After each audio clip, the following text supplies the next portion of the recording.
저는 살면서 삶이 참 기구했지만 참 복받았다라는 생각을 많이 하면서 살았습니다. 이게 무슨 소리인가 싶으시겠죠. 참 힘든 삶을 살았지만 어린 시절부터 저를 도와주신 얼굴 없는 천사 덕분에 불우한 가정 환경에도 제가 하고 싶은 공부 열심히 할 수 있었거든요. 저는 어렸을 때 고아가 되어 할아버지 손에서 자랐습니다. 7살 때까지는 부모님이 있어 나름 엄마와 아빠를 불렀던 기억들이 선명하게 남아있기는 해요. 엄마와 손잡고 놀이터에 갔던 것, 엄마와 시장에 가서 장 보고 집에 돌아오는 길에 과자도 사 먹었던 기억 등 따뜻하고 좋았던 기억들이 있었어요. 하지만 어느 순간부터는 희미해졌고 몇 가지의 선명한 기억 외에는 엄마 아빠의 얼굴도 두 분의 목소리도 전혀 기억이 나지 않습니다. 그냥 어느 순간부터 나는 할아버지와 함께 살고 있었고 할아버지는 장애인이었기 때문에 돈을 벌 수 없어 늘 폐지만 주우며 다니셨고 자연히 저는 집에 혼자 있는 시간도 많았죠. 할아버지가 하루에 몇천 원씩 벌어오시는 돈으로 한 끼를 때우고 그마저도 넉넉지 않아 늘 김치와 물에 마른 밥으로 허기를 달래고는 했습니다. 할아버지 역시 마찬가지였고요. 심지어 할아버지는 손가락이 온전하지 못했던 탓에 저는 초등학교도 들어가기 전부터 제가 밥상을 다 차려드리고 설거지에 온갖 집안일을 하나하나 다 해야 했어요. 그때까지만 해도 그게 모든 사람들이 다 그렇게 사는 줄만 알았습니다. 하지만 초등학교에 들어가고 나니까 그게 아니라는 걸 깨닫게 되었죠. 다들 엄마가 따뜻하게 차려주시는 아침밥에 매일같이 등굣길을 함께 해주는 아버지를 간접적으로 보면서 가족의 형태나 모습들은 원래 이런 거라는 걸 그때 알 수 있었습니다. 제가 일반적이지 않은 환경에 처해 있다는 걸 그때부터 제대로 알게 된 거죠. 그로 인해 처음에는 혼란스러운 시간도 많이 가졌습니다. 왜 나만 이런 환경에서 커야 하는지 원망스러운 마음이 많이 들더라고요. 하지만 어떻게든 저를 키워보겠다고 밖에서 폐지를 줍는 할아버지를 보면서 저도 열심히 살고자 노력을 했어요. 그래서 그런 기적이 저에게 찾아온 걸까요? 초등학교 5학년으로 올라갔을 때였습니다. 저희 집으로 편지 한 통이 익명으로 도착했더군요. 예, 진수야, 이것 좀 봐라. 네 이름 앞으로 편지가 한 통 왔어. 편지요? 그래, 편지 말이다. 누가 너한테 보낸 것 같은데 누가 보냈는지 안 적혀 있구나. 주소는 제주도인데 제주도는 섬이기 때문에 우리가 아는 사람이 아무도 없단 말이지. 한번 볼게요. 같이 봐요, 할아버지. 그때 당시로는 초등학교 5학년인 나에게 무슨 편지가 왔을까 참 궁금했어요. 학교에서 우편으로 편지를 주고받는 걸 배우긴 했어도 그런 편지를 보내줄 만한 친구가 저에게는 없었거든요. 그래서 신기하면서도 호기심 가득한 마음으로 읽었고 편지를 처음부터 끝까지 다 읽은 후 저와 할아버지는 그 자리에서 통곡을 하며 울 수밖에 없었습니다. 편지의 내용은 이러했어요. 진수 안녕? 이름도 모를 사람에게 편지를 받아 많이 당황스럽지. 난 네 엄마랑 잘 아는 사람이야. 많이 궁금하고 의심스러울 수도 있겠지만 널 사랑하는 한 사람으로 생각해주면 참 고마울 것 같아. 내가 왜 이렇게 편지를 쓰게 됐냐면 네가 어린 나이에 얼마나 열심히 살고 있고 아프신 할아버지를 모시고 얼마나 착하고 성실하게 하루하루를 살아가고 있는지 알고 있기 때문이야. 너의 그런 모습을 알기 때문에 나는 진수 네가 성인이 될 때까지 내가 후원을 해주기로 마음먹었단다. 네가 마음껏 꿈을 펼치며 아무 걱정 없이 공부를 할 수 있는 학비와 하루하루 할아버지와 따뜻한 밥을 먹을 수 있는 생활비를 후원하기로 했으니 항상 용기 잃지 말고 힘차게 인생 살아가야 한다. 알았지? 이 편지를 읽고 나서 할아버지와 저는 서로를 부둥켜 안고는 한참을 울었습니다.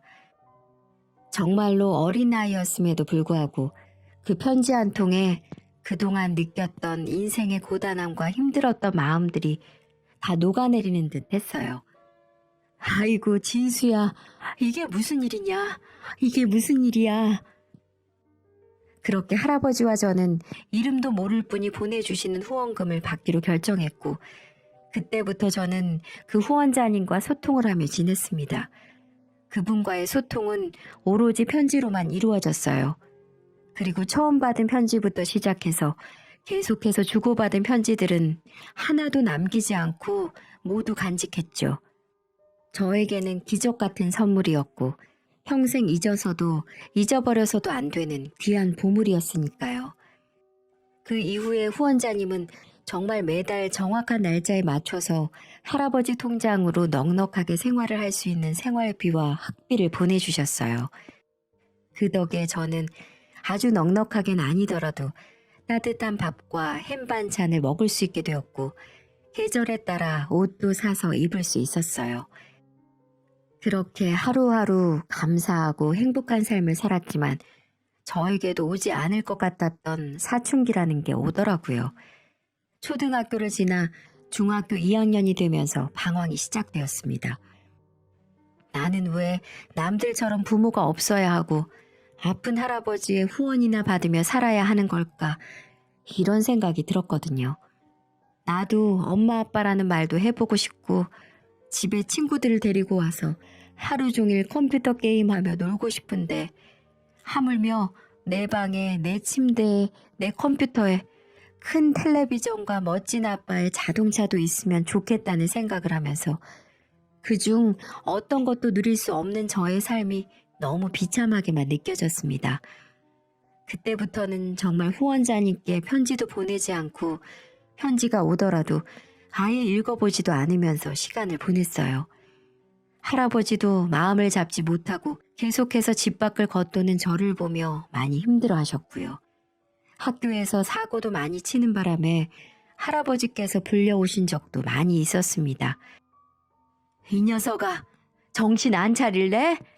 갑자기 왜 이러는 게야? 너 이 해랩이 죽는 걸 보고 싶어서 그러는 거냐? 왜 이렇게 안 하던 짓으로 속을 썩여? 왜? 몰라. 다 싫어. 정말 너무너무 다 싫어 죽겠어. 할아버지, 왜 나는 엄마 아빠가 없어? 왜 나는 아파서 아무것도 못하는 할아버지만 있는 거야? 왜 나는 집에 와서 맨날 밥만 해야 하고 허름한 집에서만 살아야 하는 거야? 친구들한테 쪽팔려서 집도 못 알려주겠다고. 지금 그걸 말이라고 해? 네가 지금 무슨 복을 받고 있냐?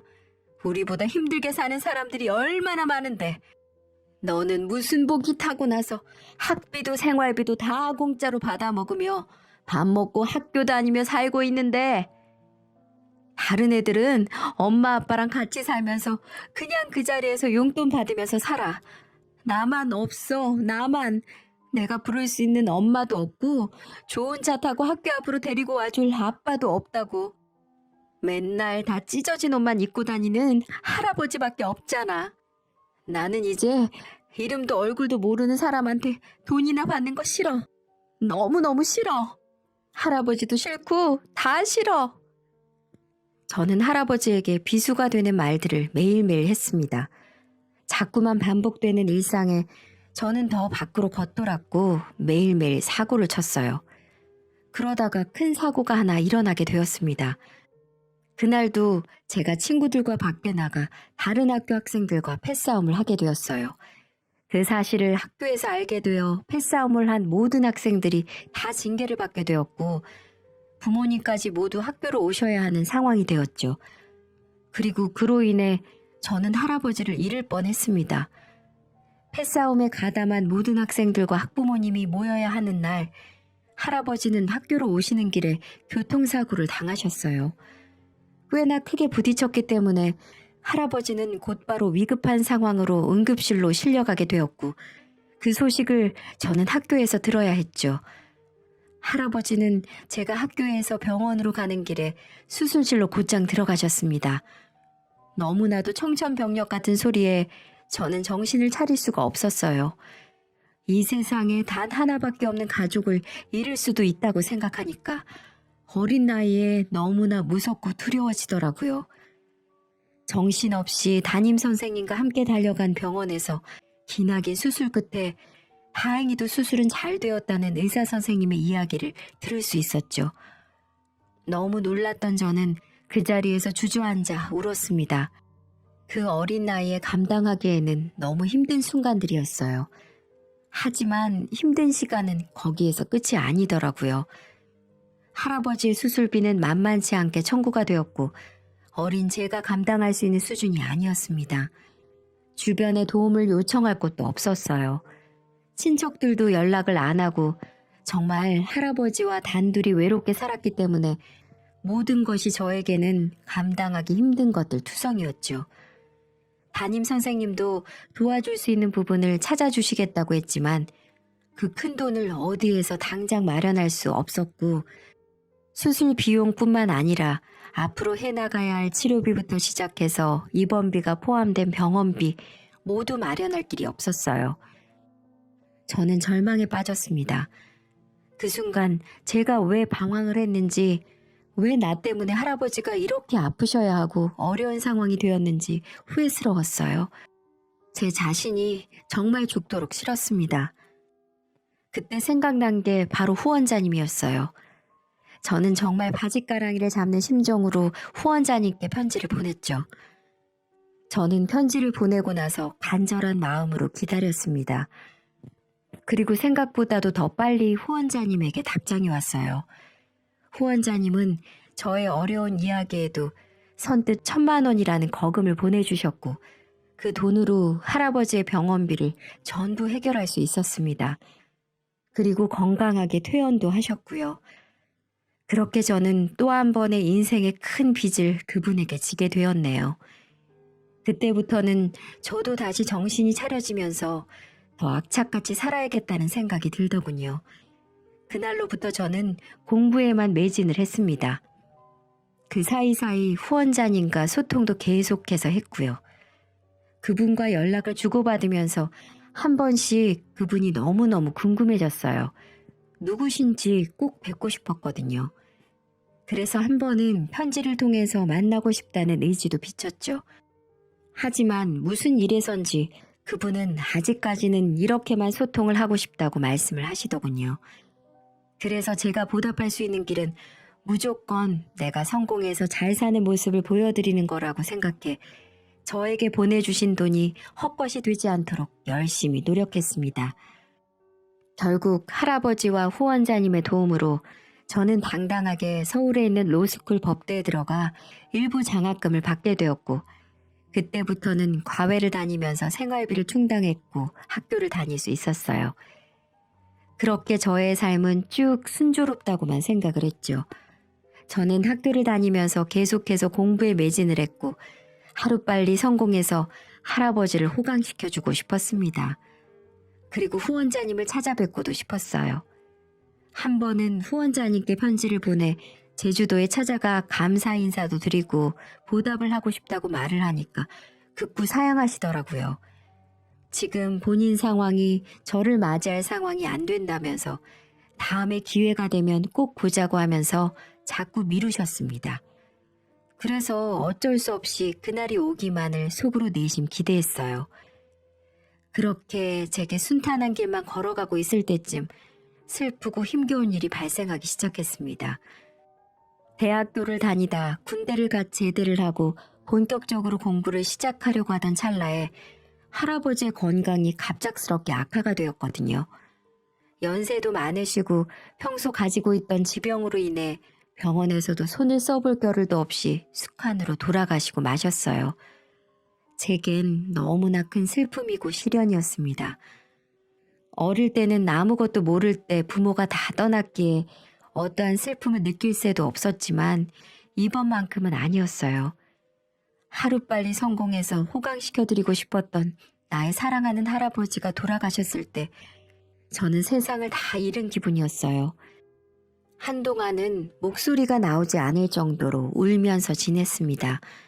장례식장도 아주 초라하기 짝이 없었어요. 그때는 할아버지의 아들인 아버지라는 사람도 며느리라는 저의 엄마도 누구도 오지 않았기 때문에 제 지인들 몇 명하고만 할아버지를 이 세상에서 고이 보내드릴 수밖에 없었죠. 이렇게 사람의 끝이 허무하고 허망할 수 있었을까요? 평생을 자식 대신에 손자 키우며 힘들게 살아온 우리 할아버지는 결국 손자의 제대로 된 효도 한번 받아보지 못하고 평생을 뒷바라지만 하다가 돌아가셨어요. 그때는 더더욱 저희 부모라는 사람들이 원망스럽더군요. 하지만 저는 할아버지의 희생이 헛된 것이 되지 않기 위해 더더욱 열심히 공부를 했습니다. 할아버지가 돌아가셨다는 사실은 후원자님께 알리지 않았고요. 좋지 않은 소식은 알려드리지 않는 게 맞다고 판단을 했기 때문이죠. 대신에 좋은 소식을 들려드리기 위해서 노력했고 3년 동안 로스쿨을 다니다 졸업하고 변호사 시험에 몇 번의 도전 끝에 합격을 하게 됐습니다. 하지만 그 누구도 축하를 해주는 사람은 없었어요. 제가 변호사 시험 합격을 하면 버선발로 달려오시겠다고 하셨던 할아버지는 이 세상에 없으셨습니다. 그날 전 할아버지가 계시는 납골당으로 가서 이 사실을 말씀드리고 할아버지를 보며 미친 듯이 울었네요. 할아버지, 진수 왔어요. 그동안 잘 지내셨어요? 할아버지, 오늘은 제가 기쁜 소식을 들고 왔어요. 할아버지가 그토록 원하고 기다리셨던 변호사 시험에 당당히 합격을 했어요. 너무 고맙습니다. 이게 다 할아버지 덕분이에요. 할아버지 없었으면 저에게 이런 날도 오지 않았을 거예요. 고아인 날 키워주신 사랑하는 할아버지, 꼭 이 못난 손주 잘 사는 모습 보여드릴게요. 언제나 나만 바라봐 주시고 아껴주시고 해지 주우면서 절 키워주신 할아버지 사랑 절대 잊지 않을게요. 사랑해요, 할아버지. 그렇게 말씀을 드리고 한참을 그 자리에 서서 있다가 나왔습니다. 그날 이후로 정말 바쁘게 지냈어요. 제가 목표로 한 판사가 되려면 변호사 경력 7년 정도 법조 경력을 쌓아야 판사 임용 시험이 주어지기 때문에 열심히 변호사 생활로 이어나갔습니다. 참 열심히 했던 것 같아요. 책에서만 봤던 사건, 사고들, 실제로 현장에서 직접 부딪히다 보니 참 나쁜 사람들이 세상에 많더군요. 피해를 보신 분들을 보면 같이 아파하며 어떻게든 피해자 입장에서 많이 도와드리려고 노력을 했던 것 같네요. 그렇게 하루하루 지내다 한 여자를 만나게 됐어요. 대학 동기한테 소개받은 평범한 직장인이었는데 만나다 보니 제가 지금 하는 사실을 잊게 해줄 정도로 제게 정말 잘해주었고 이 여자만 있으면 세상을 다 얻는 기분이 들었거든요. 그렇게 우리는 서로 아껴주고 사랑해가며 5년의 연애를 했고 제가 판사 임용 시험까지 합격을 한 다음 정식으로 프로포즈를 하게 되었어요. 그렇게 저희는 결혼을 약속하게 되었고 저는 겹겹이 일어난 경사를 곧장 후원자님께 알려드렸습니다. 저의 인생에 가장 빛나는 순간을 전하기 위해 썼던 편지의 감격은 아직도 잊혀지지가 않습니다. 후원자님, 그동안 안녕하셨죠? 제가 요즘 바쁘다는 핑계로 연락을 자주 드리지 못해 정말 죄송해요. 별일은 없으신 거죠? 저 오늘은 후원자님께 기쁜 소식을 드리기 위해 편지를 쓰게 됐습니다. 저 판사 임용시험 합격했습니다. 참 로스쿨 법학대학원 나와서 한참이나 걸려서 제가 원하는 꿈을 이루게 됐어요. 이게 모두 다 후원자님 덕분이에요. 정말 이 은혜는 평생 잊지 않겠습니다. 그리고 이제는 제가 우리 후원자님을 도와드리고 싶어요. 그동안에 도와주신 금액도 다 이자 쳐서 드리고 싶어요. 당연히 사람이라면 은혜를 받았으면 갚아야 되는 게 이치니까요. 제게 답장 보내실 때 계좌번호 하나 남겨주시면 꼭 보답하겠습니다. 부탁드립니다. 그리고 또 하나 기쁜 소식은 제게 가족이 생길 것 같아요. 사랑하는 사람과 결혼을 하기로 했거든요. 드디어 저도 콧물 찔찔 나오던 꼬마에서 후원자님 덕분에 어엿한 가장이 될 수 있게 됐습니다. 그래서 제일 먼저 말씀드리고 싶었어요. 편지에 결혼식장이나 시간 적어서 보내드릴 테니까요. 시간 되시면 그날만큼은 참석해 주시면 제겐 큰 영광일 것 같아요. 물론 일이 있으셔서 못 오시더라도 마음으로라도 꼭 잘 받겠습니다. 이런 기쁜 소식을 처음으로 전해드리게 돼서 눈물이 나옵니다. 감사합니다. 저는 이렇게 편지를 보내고 초조한 마음으로 후원자님의 답변을 기다렸어요. 하지만 결혼식 날짜가 다가오는데도 답장은 오지 않더군요. 청첩장을 같이 보내긴 했지만 아무래도 답장이 없는 걸 보니 식장에서 뵐 수 있을 거란 기대를 접어야겠다는 생각이 들더라고요. 어쩔 수 없이 기대를 접고 애써 덤덤하게 결혼식을 올리기로 했습니다. 그렇게 결혼식 당일이 찾아왔어요. 결혼식을 하면서도 제 신랑 측 하객석에서는 제가 찾아올 가족이 없었기 때문에 제 가족들은 아무도 없었습니다. 그 빈자리는 제 지인들로 꽉 채워주고 있었어요. 참 마음이 아팠습니다. 그렇게 뭔가물을 허전함이 제 가슴을 짓누르고 있을 때 어느 순간 한 번도 보지 못한 중년의 여성이 조용히 가서 하객석 자리에 앉으시더라고요. 아무리 생각해도 한 번도 살면서 보지 못한 얼굴이었어요. 그러더니 갑자기 손수건을 꺼내시면서 울기 시작했어요. 저는 그 모습에 너무 놀라지 않을 수 없었고요. 한 번도 보지 못한 아주머니가 제 하객석에 앉아 슬프게 울고 계시니까요. 저를 생각하면서 울어주고 함께 기뻐해 줄 사람도 이 세상에는 그 누구도 없기도 했고요. 그래서 전 그분에게 조심스럽게 다가가 인사를 드리고 여쭈었어요. 안녕하세요, 아주머니. 저는 오늘 이 결혼식 신랑이 될 김진수라고 합니다. 실례지만 제가 한 번도 뵙지 못한 것 같은데 조금 전부터 계속 울고 계셔서 인사를 드렸어요. 혹시 절 아시는 분일까요? 네가 진수니? 정말 우리 진수 맞니? 저에게 진수가 맞냐고 묻는 질문에 저는 직감적으로 제가 너무나도 보고 싶어 했던 후원자님이라는 걸 알 수 있었어요. 네, 맞습니다. 혹시 후원자님이신가요? 후원자님 맞으신가요? 정말 이렇게 와주셨네요. 너무 감사드려요. 정말 감사드립니다. 역시나 제 예상대로 후원자님이 맞았는지 그분은 그 자리에서 제 대답을 듣자마자 눈물을 펑펑 쏟아내기 시작하셨어요. 그 모습을 보며 저도 눈물을 흘릴 수밖에 없었고 그렇게 한참을 서로 울다가 후원자님의 말을 시작으로 대화를 하게 되었어요. 진수야, 보자마자 이렇게 울어서 미안하구나. 너를 보니까 눈물을 참을 수가 없었어. 그리고 그동안 너를 보러 오지 못한 것도 미안해. 아닙니다. 이렇게 찾아와 주신 것만으로도 저는 충분히 감사해요. 정말 감사합니다. 그래. 나도 사실은 널 정말 만나고 싶었어. 하루도 빠짐없이 널 생각하며 너를 그리워하며 너를 보고 싶어 했다. 네? 이제는 내가 더 이상 날 너에게 알리지 않으면 안 될 것 같아 이렇게 용기를 내서 찾아왔단다. 내 이야기를 듣고도 네가 나를 받아준다면 좋겠지만 그게 어렵다면 가차없이 나를 버려도 좋아. 그게 무슨 말씀이세요? 알 수 없는 말들을 선두로 뱉으시고는 그 뒤부터 후원자님은 믿을 수 없는 말들을 이어가셨습니다. 진수야, 내가 네 엄마야. 후원자가 아니라 네 생모란 말이야. 네? 아니 무슨 말씀을 하시는 거예요? 진수야, 실은 내가 너를 버린 네 엄마다. 천벌을 받아도 시원찮은데 그래서 네 앞에 다시는 나타나면 안 된다는 걸 알면서도 너를 찾아왔어.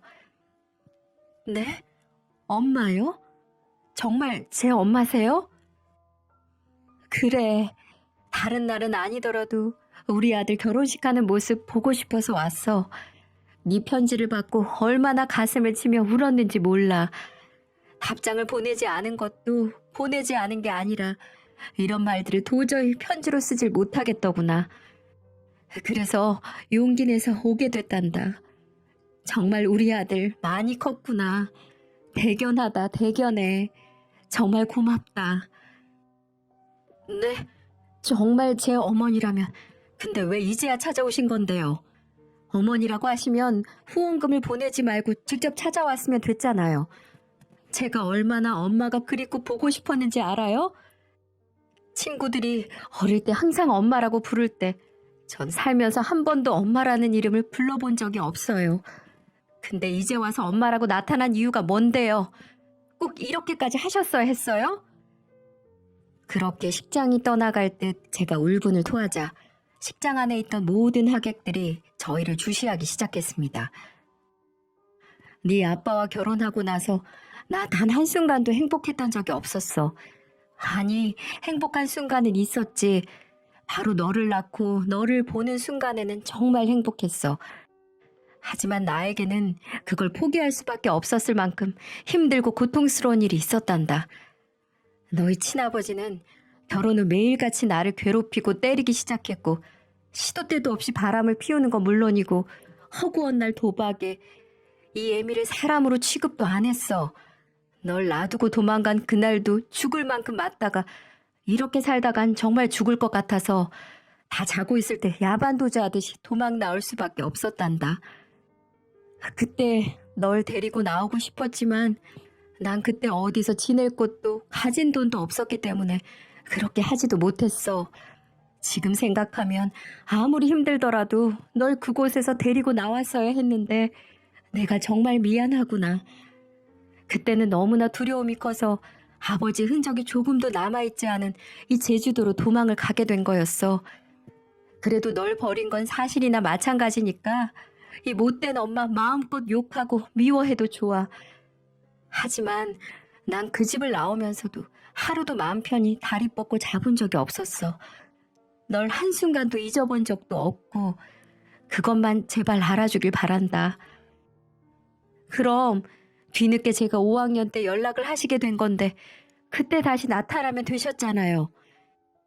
말을 들어보니 어머니에게도 사정이 있으셨어요. 어머니의 말로는 그곳에서 골프장에서 캐디로 일을 하다가 좋은 남자를 만나 재혼을 하게 되었다고 했어요. 그분은 엄마가 재혼이라는 걸 알면서도 받아주신 고마운 분이라고 하셨고요. 어머니의 상처를 감싸주고 아픔을 달래주었다고도 했어요. 그 이후 가정을 꾸리고 아이도 둘이나 낳으셨다고 합니다. 하지만 그러면서도 저를 하루도 잊을 수가 없어 매일을 그리워하셨다고 합니다.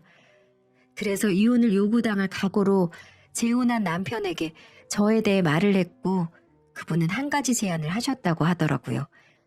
어머니에게 절 후원을 해주자고요. 그 돈을 그분이 지원해주겠다고 하셨다네요.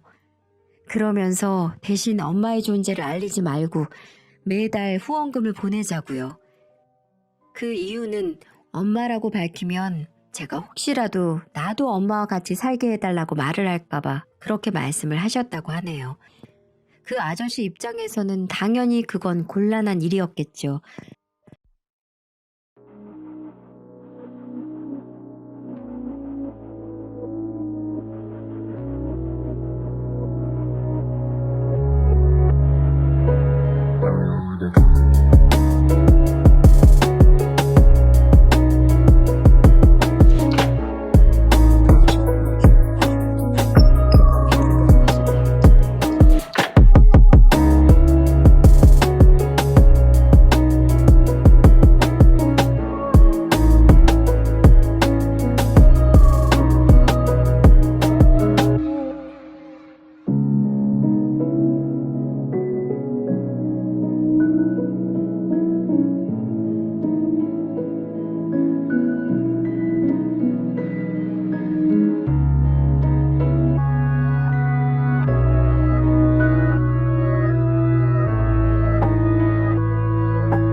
왜냐면 그 아저씨에게도 어머니와의 사이에서 태어난 어린 자식이 2명이나 있었으니까요. 그 조건으로 저를 후원해 주시겠다고 했고, 어머니 입장에서는 옆에 할아버지가 계시니 생활비를 보태준 것만으로도 제게 큰 힘이 될 수 있을 것 같아 동의했다고 했습니다. 그리고 내가 네가 그리운데도 불구하고 찾을 수 없었던 이유는 훌쩍 떠나버린 내가 재혼을 한 상태로 네 앞에 나타나면 네가 방황을 할까봐 걱정되기 때문이었어. 그리고 사실 네 친부를 다시 마주치게 되면 어쩌나 이런 두려움도 컸고, 그래서 그런 거란다. 정말 미안하구나, 진수야.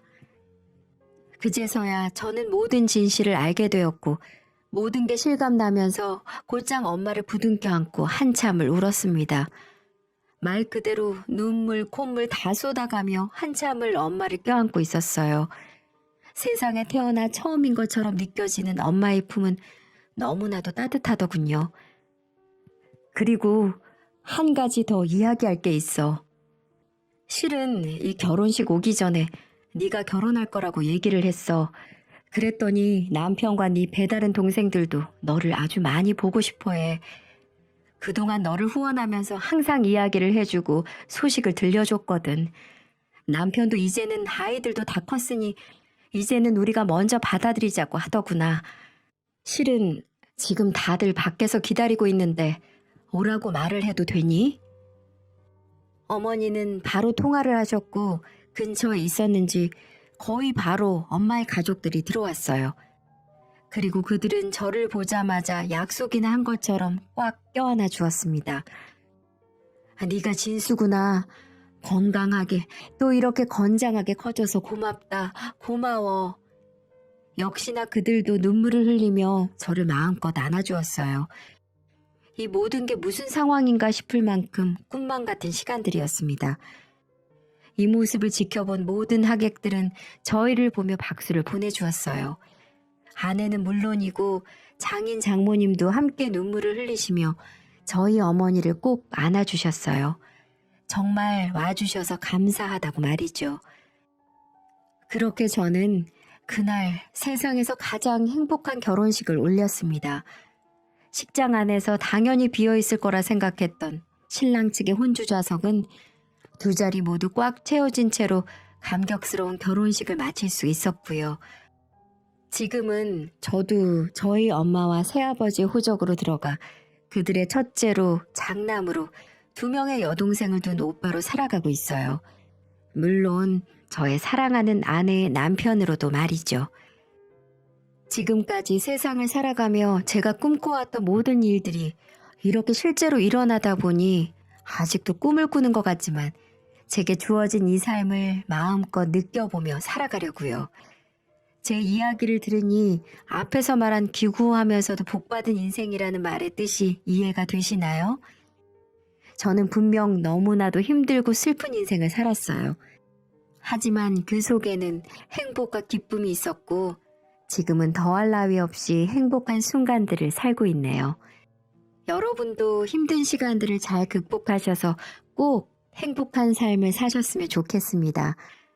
하늘에 계신 할아버지가 너무 보고 싶은 하루이기도 하네요. 할아버지, 지금 다 보고 있지? 나도 이제 가족이 생겼어. 이젠 더 이상 혼자가 아니라고. 이게 다 할아버지가 절 하늘에서 지켜준 덕분이에요. 할아버지, 너무 보고 싶어요. 사랑합니다. 오늘도 함께 해주신 여러분, 감사합니다.